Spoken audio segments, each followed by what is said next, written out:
My family's from what is now known as South Sudan. It was originally known as Sudan, but there was a civil war between the country and got divided in two. And so because of that civil war, my family migrated south into Kenya. I was born in a refugee camp called Kakuma, right on the border of South Sudan and Kenya. Living there, things were tough, but as a kid, that's all you knew. Not really having to go into school or anything, just waking up, just doing whatever I had to do, and then just live meal by meal, I guess.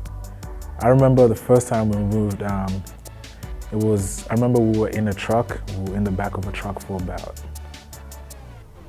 I think it was about a day or 2 days journey. We had to come across all these checkpoints until we got to one village called Kapenguria. It's like a small town there. So we stayed there for a few weeks to months until we sorted all the immigration paperwork out. And then from there we were allowed to move on to Nairobi.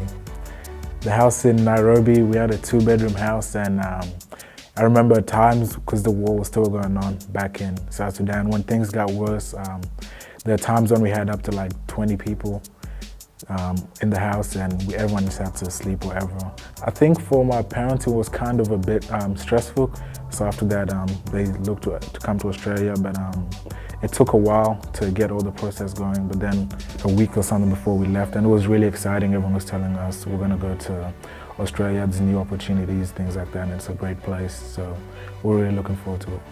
Yeah, the Sudanese community in Australia is, especially Melbourne, is pretty large, and that's when I realized that a lot of people weren't really taking advantage of the opportunities that were given to them by Australia. Some of them, I guess, just hung around with the wrong crowds, did the wrong things. I remember a few times I went and had a chat with the Helping Hoops kids and just helped them out, tell them a bit of my story and that they can make it too if they stay focused. But it's a great program, and I try to help out as much as I can whenever I'm in Melbourne.